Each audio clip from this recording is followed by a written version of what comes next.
Suamiku pewaris utama. Bab 154. Terluka parah. Sementara itu, Hendy, Hans, Adiwilaga serta Airen, terlihat sedang bahu-membahu menghadapi dua manusia setengah mesin, dan tampaknya mereka sangat kewalahan. Hingga pada suatu ketika serangan kuat membuat tubuh Hendy terpental, dan menabrak dinding yang ada di belakangnya. Ada noda merah segar terlihat merembes dari mulut Hendy, dan itu membuat dadanya sesak dan sulit untuk bernafas. Perang. Papa. Ayah. Ada apa dengan suamiku? Apakah telah terjadi apa-apa padanya? Batin Ivory tak enak hati, saat gelas yang dipegangnya tiba-tiba terjatuh ke lantai, saat dipegang olehnya. Apakah sebaiknya ku telepon dia saja, menanyakan apa yang sebenarnya terjadi? Tapi takutnya teleponku malah membuatnya mengalami kesulitan. Baik, ku tunggu saja dia menghubungiku. Batinnya lagi. Kemudian pergi meninggalkan ruang makan tersebut dan pergi mencari kakeknya.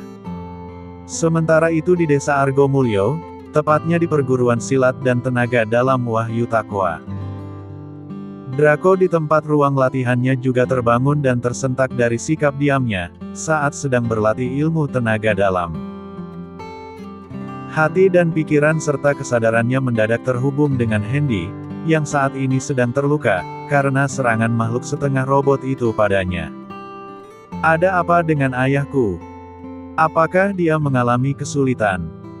Baik, kulihat saja melalui kesadaranku, siapa tahu terhubung. Gumamnya lirih. Kemudian memperbaiki sikap duduknya dan menerapkan kesadarannya agar terhubung dengan Hendy. Sekejap saja usahanya sudah berhasil. Dia bisa melihat Hendy, yang sedang dalam keadaan yang cukup mengkhawatirkan sekali. Dalam pindaian kesadaran Draco, dia juga melihat anak buah ayahnya sedang bertarung melawan 4 mesin robot yang daging pembungkus berupa sintetis atau silikonnya, sudah hampir terkelupas semua.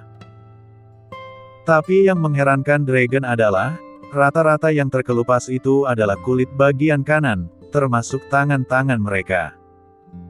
Namun yang sebelah kiri, hanya terlihat berdarah saja. Bukan hanya itu, sebagiannya juga sudah ada yang terluka, tapi herannya tidak membuat mereka merasa kesakitan. Apakah mungkin, mereka itu bukan manusia, atau manusia yang sudah diberi sejenis obat penghilang rasa sakit? Gumam Dragon lirih. Tak mau ayahnya kenapa-kenapa, Dragon bergegas keluar dari ruang latihannya, dan berniat menemui guru Gentala, untuk membicarakan permasalahan tersebut padanya.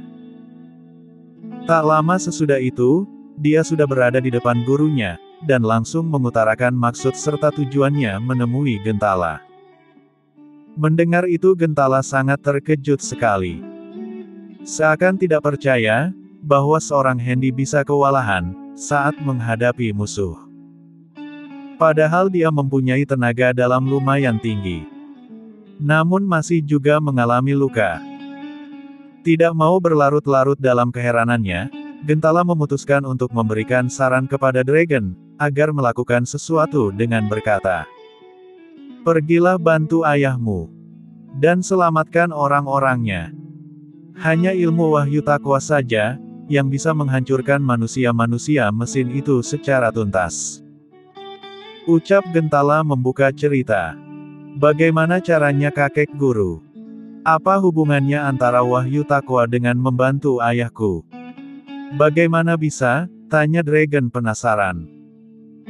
Orang yang sudah menguasai Wahyu Takwa sampai level 20 dari 25 level yang tersedia, bisa pergi dan kembali kemanapun yang dia suka.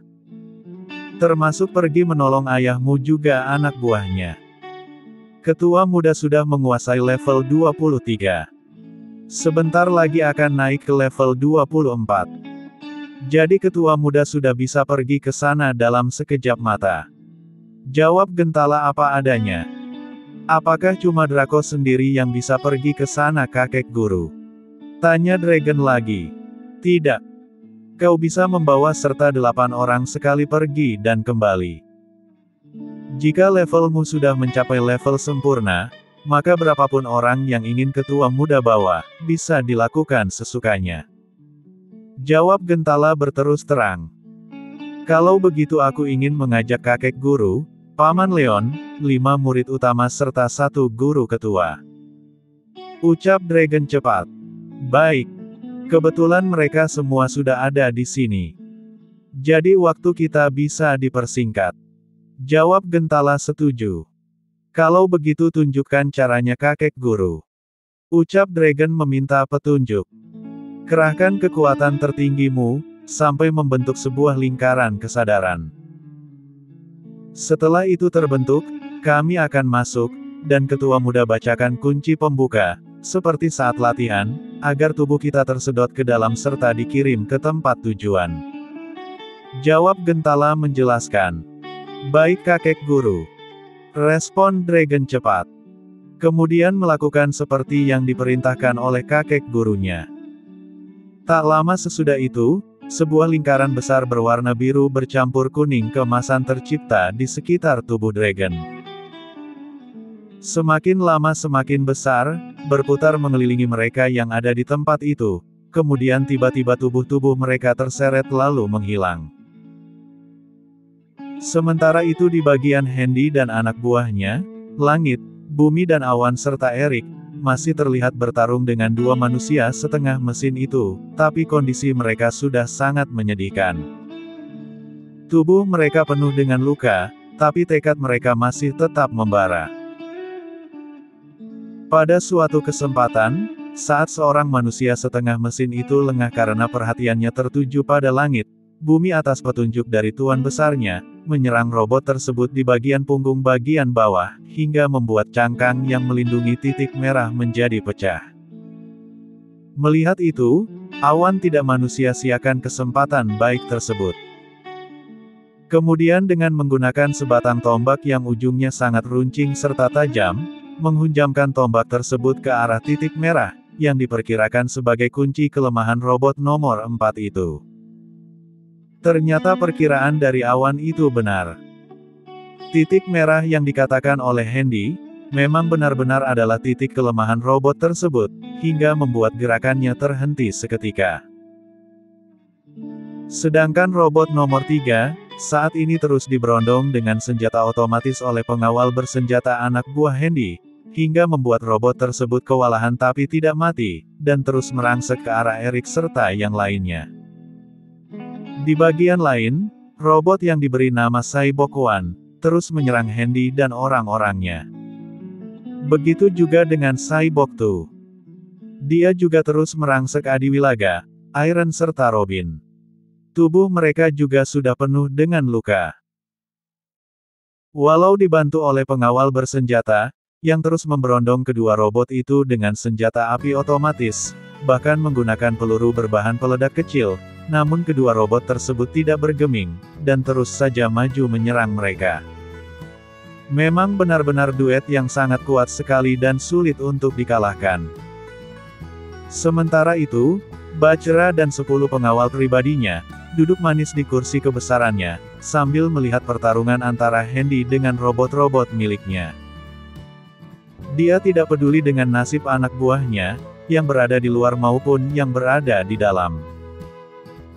Hampir sebagian besar dari mereka, yang berada di dalam ruangan sudah mati terkena tembakan dan peluru nyasar.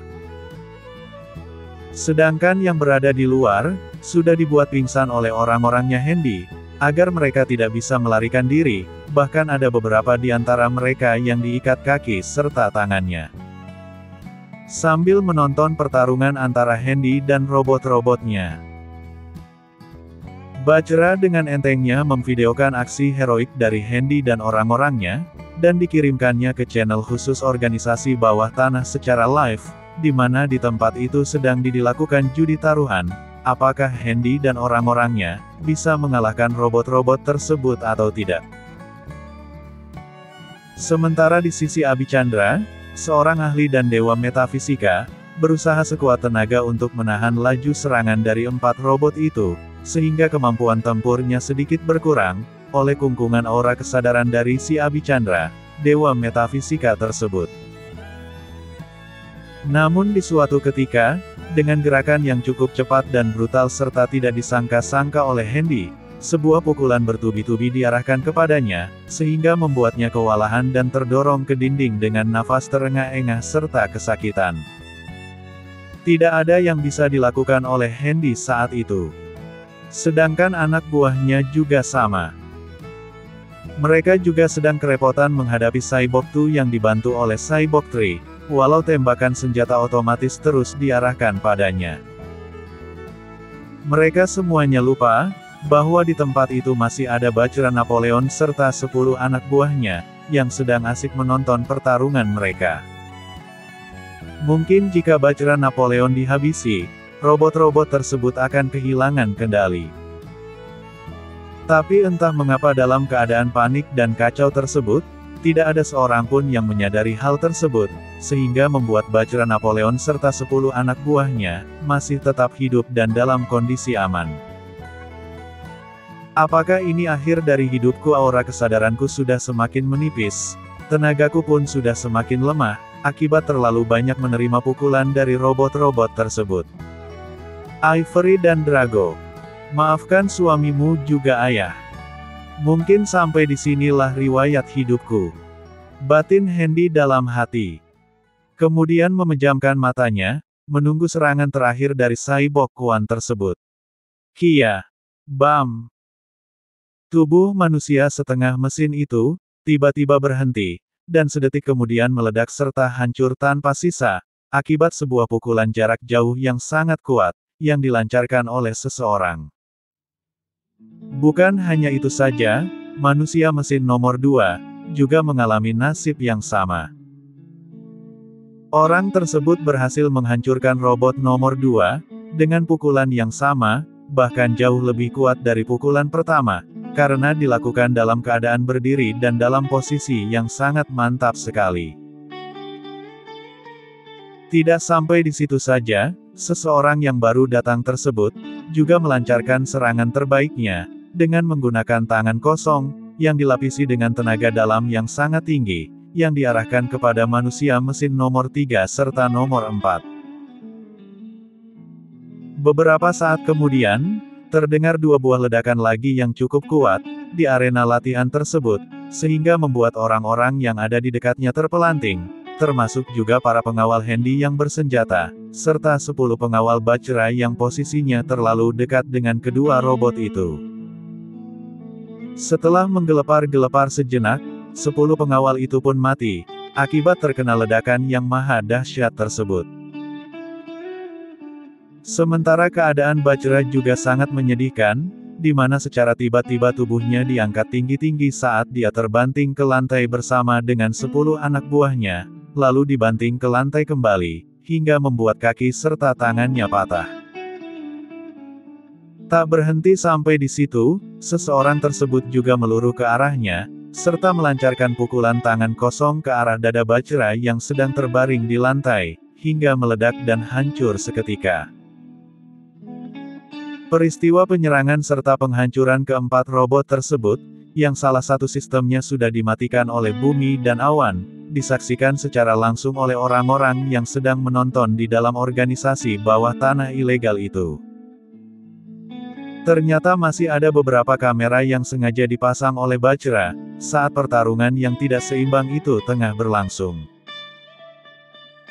Peristiwa itu sangat menggemparkan sekali, di mana seorang anak kecil yang baru berusia 8 atau 9 tahun itu, mampu menghancurkan robot-robot yang terkenal kuat dan tidak terkalahkan. Siapa anak itu? Mengapa dia kuat sekali? Apakah dia anak naga? Ucap salah seorang ketua di organisasi bawah tanah ilegal tersebut penasaran. Sementara itu di dalam aula. Setelah pertarungan mereda dan semua robot-robot tersebut sudah hancur termasuk pemiliknya, keadaan menjadi hening, di mana tidak ada yang berani bersuara karena keadaan Dragon masih diselimuti oleh aura kesadaran yang sangat kuat sekali. Tapi tidak begitu adanya dengan Hendy. Dengan terhuyung-huyung, dia bangkit berdiri dari duduknya, yang menempel di dinding dan berusaha mendekati orang tersebut, lalu berkata, "Draco!" Teriak Hendy tergagap, karena dadanya sesak saat bernapas. "Ayah, bagaimana keadaanmu?" tanya Dragon khawatir. "Ayah tidak bro, ayah. Tuan besar," teriak seluruh pengawalnya yang masih sehat panik, termasuk juga Gentala juga yang lainnya.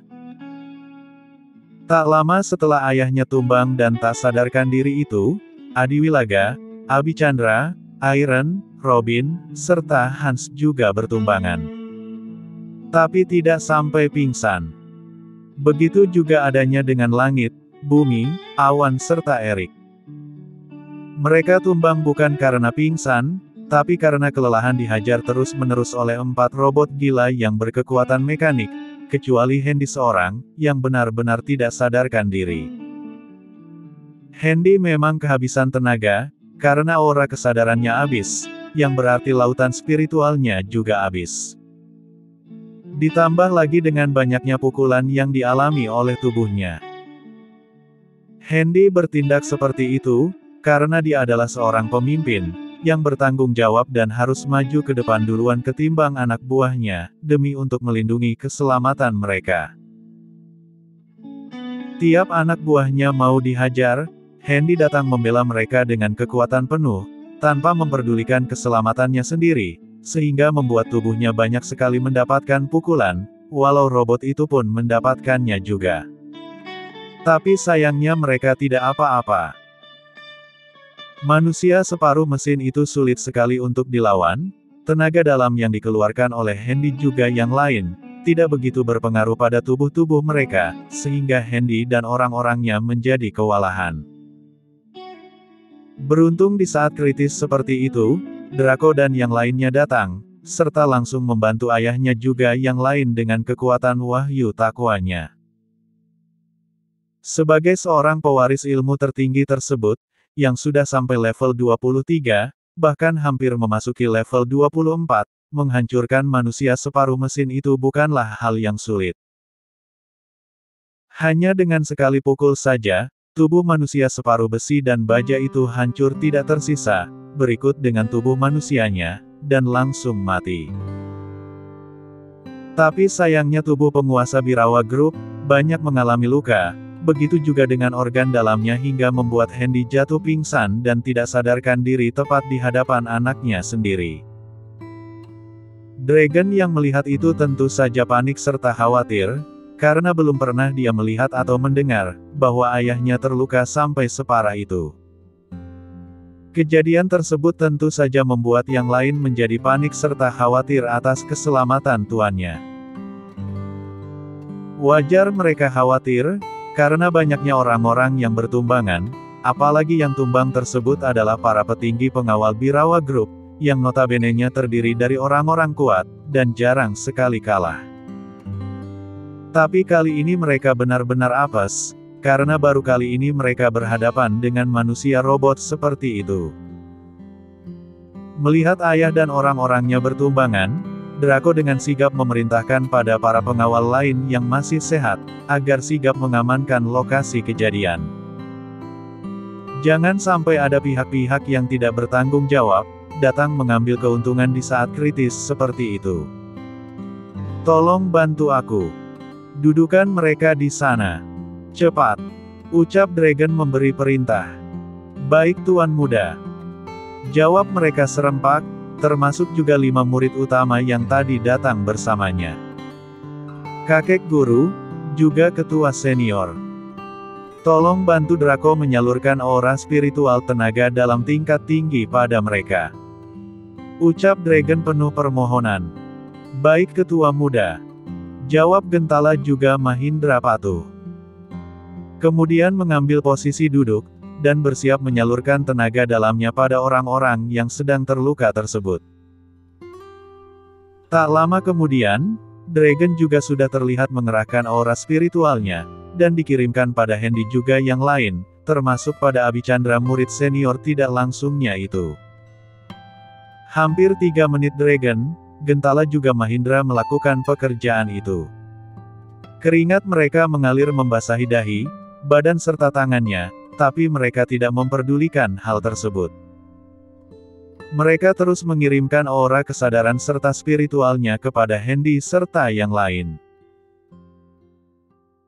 Beberapa saat kemudian, orang-orang yang tadi diberi tambahan tenaga spiritual oleh Dragon, Gentala dan Mahindra, tubuh mereka berangsur-angsur pulih, dan tak lama kemudiannya, beberapa orang di antaranya sudah bisa berdiri, lalu bersama-sama mengucapkan terima kasih kepada Tuan Muda mereka juga pada guru-gurunya. Tapi tidak sama halnya dengan Handy. Dia yang paling lama menerima transferan tenaga dalam dari Dragon juga yang lain, karena organ dalamnya benar-benar terluka cukup parah. Tapi berkat aura kesadaran serta spiritual tingkat tinggi, yang dikirimkan oleh anaknya, organ dalam yang luka itu menjadi sembuh kembali, dengan memuntahkan darah beku dari dalam mulutnya. Kakek Dewa Obat. Lakukan tugasmu. Beri obat penyembuh luka dalam level tinggi, untuk menutup rapat luka dalam yang ayahku alami. Beri juga pada yang lain obat yang sama, tapi berlevel 6-7, karena luka dalam mereka tidak begitu parah. Ucap Dragon memberi perintah. Baik Tuan Muda. Jawab Paizusian patuh, kemudian memberikan obat yang disebutkan tadi pada Handy juga yang lain.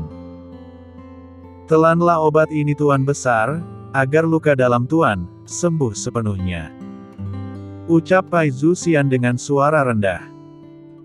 Obat ini juga bisa menstabilkan sirkulasi darah, dan aura tenaga dalam Tuan yang sempat kacau dalam pertarungan tadi. Ujarnya lagi. Terima kasih Paman Sian. Aku percaya denganmu juga pada anakku. Respon Handy tulus dan sangat berterima kasih sekali, pada anaknya juga pada Dewa Obat. Kakek Adi dan juga yang lain. Bersihkan kekacauan ini, dan tangkap orang-orang yang telah berani membuat ayahku terluka. Ucap Dragon dengan perintah tegasnya. Periksa setiap sudut ruangan, termasuk juga ruang bawah tanah, jika kemungkinan ada. Dan temukan barang-barang yang ada hubungannya dengan kegiatan ilegal ini. Perintahnya lagi. Baik Tuan Muda. Jawab semuanya serempak. Dan tanpa dikomando lagi, langsung membereskan orang-orangnya Bajra. Baik yang ada di luar maupun yang ada di dalam ruangan. Yang mati dikumpulkan di tempat lain, dan yang masih hidup digiring masuk ke ruangan serta ditempatkan di tempat yang terpisah, tapi masih menyatu dengan aula tersebut. Lebih dari 150 orang bekas anak buah Bajra, yang tadi sempat dibuat pingsan, atau sengaja diikat, kini telah resmi ditangkap dan menjadi tawanan Handy, termasuk juga Arjaya yang ternyata masih hidup, tapi ditempatkan di ruangan lain serta dijaga ketat. Sementara itu, para pengawal Handy, termasuk komandannya, juga memeriksa seluruh ruangan seperti yang diperintahkan oleh Tuan Muda mereka. Kini seluruh ruangan sudah diperiksa, termasuk juga gudang penyimpanan senjata, amunisi dan perlengkapan tempur lainnya. Tapi di salah satu ruangan bawah tanah, yang keberadaannya cukup tersembunyi, dijumpai banyak sekali tersimpan benda-benda berharga, yang entah didapatkan dari mana, apakah didapatkan secara legal maupun ilegal, tiada siapa yang tahu saat ini. Gudang atau lorong yang cukup lebar tersebut, ternyata menyimpan banyak sekali benda berharga, termasuk puluhan emas batangan, satu mangkok besar berlian, 2 toples permata berbagai warna, serta tumpukan tinggi uang dalam bentuk dolar Amerika, mata uang Eropa dan mata uang negara lainnya termasuk rupiah. Di saat keadaan masih kacau balau itu, Rams datang menemui Handy dengan ekspresi takut dan ragu-ragu. Lapor Tuan Besar. Ternyata pertarungan tadi disiarkan secara langsung ke seluruh dunia, dan bisa disaksikan melalui saluran khusus pada berbagai organisasi bawah tanah, juga pada organisasi mafia dunia. Ucap Rams melaporkan. Bagaimana bisa? Kenapa hal tersebut tidak diketahui olehmu, juga oleh gurumu? Tanya Handy keheranan. Maaf Tuan Besar. Mereka menggunakan kamera handphone yang tidak terhubung dengan komputer mereka. Nomor email handphone yang digunakan, belum sempat dipindai olehku juga guruku. Jadi selama pertarungan tersebut, mereka berhasil merekamnya dan disiarkan secara langsung ke dunia. Baru setelah pertarungan usai, keberadaan handphone tersebut kami temukan. Jawab Rams cukup panjang sekali. Lalu siapa yang melakukannya? Tanya Hendy ingin tahu. Saat Tuan dan yang lain bertarung tadi, Bajra melalui anak buahnya, merekam pertarungan tersebut dan dikirimkan ke saluran-saluran ilegal itu. Jadi apapun yang terjadi di ruangan ini, bisa disaksikan oleh jutaan pasang mata, yang sedang bertaruh dengan menggunakan uang. Jawab Rams apa adanya. Gawat. Berarti mereka sudah melihat aksi Dragon tadi. Reaksi Hendy khawatir. Benar Tuan Besar. Dan ini sangat berbahaya bagi keselamatan Tuan Muda sendiri. Pasti banyak orang yang mengincarnya dan ingin mendapatkannya, demi tujuan mereka meraup uang dalam jumlah banyak. Jawab Rams berterus terang. Kurang ajar. Ternyata ini tujuan Bajra menyanggupi tawaranku. Semua ini sudah direncanakan oleh si Bajra dan orang-orangnya itu. Beruntung Draco bisa mengatasinya. Tapi imbasnya pada dirinya sendiri. Respon Hendy benar-benar marah. Cepat hubungkan aku dengan gurumu. Aku ingin meminimalisir segala kemungkinan buruk yang akan terjadi pada anakku. Ucap Hendy memberi perintah. Baik Tuan Besar. Jawab Rams patuh. Di tengah rasa panik itu, datang seorang pengawal yang berjalan tergesa-gesa, dan langsung menghadap Hendy, lalu berkata. Lapor Tuan Besar. Kami menemukan sejumlah harta di ruang bawah tanah dalam jumlah banyak. Apa yang harus kami lakukan dengan harta-harta tersebut? Tanya pengawal itu melaporkan. Bawa keluar semua harta-harta tersebut, dan cari tahu apakah itu didapatkan secara legal atau tidak. Jawab Hendy tegas. Jika secara ilegal, sita semuanya, dan serahkan pada pemerintah atau pada yayasan amal yang membutuhkan. Tapi jika legal, kita tahan dulu, dan cari siapa tahu ada keturunan dari si Jack Napoleon selain Bajra yang masih hidup. Jawab Hendy memberi instruksi. Siap Tuan Besar. Jawab pengawal tersebut cepat. Kemudian bersama dengan teman-temannya, mengeluarkan semua harta tersebut untuk dibawa ke hadapan Hendy. Sementara pengawalnya sedang bekerja memindahkan harta-harta tersebut, Hendy berbincang-bincang dengan gurunya. Banyak hal yang ditanyakan juga disampaikan oleh Hendy, begitu juga sebaliknya. Sementara itu Dragon anaknya, setelah berhasil mengobati Hendy, langsung mengambil sikap Lotus untuk mengembalikan tenaganya seperti semula, yang tentu saja dengan penjagaan ketat. Di bagian lain, belasan pengawal yang bertugas mengangkut temuan harta milik Bajra, saat ini sudah menyelesaikan tugasnya. Tak lama kemudian, apa yang mereka bawa dibuka penutupnya, dan diperlihatkan pada Hendy juga pada yang lain.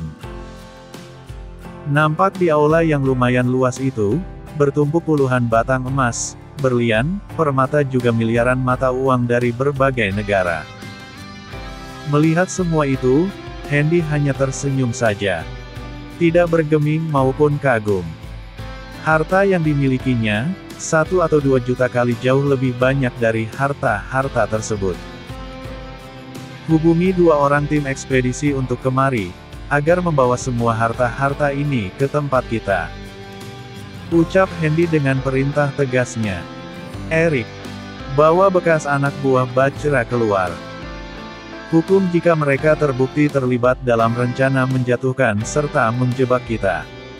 Atau serahkan saja polisi, ucap Hendy memberi perintah pada anak buahnya. Baik Tuan Besar. Jawab Erik patuh. Kemudian mengerjakan apa yang diperintahkan oleh Hendy padanya. Bawa si Arjaya kemari. Aku ingin berbicara padanya. Perintahnya lagi. Maaf Tuan Besar jika saya menyela. Saluran video sudah terhubung dengan ruang operator. Silakan Tuan memberi instruksi. Ucap Rams datang memberi laporan. Baik. Tapi tetap bawa si Arjaya kemari. Jawab Hendy masih dengan sikap tegasnya. Siap laksanakan Tuan Besar. Jawab Awan Patuh, yang kebetulan sedang berada di dekat tuannya dengan reaksi cepat. Katakan. Apa yang kalian temukan dalam saluran itu? Tanya Hendy ingin tahu ketika sudah tersambung dengan ruang operator miliknya. Bersambung.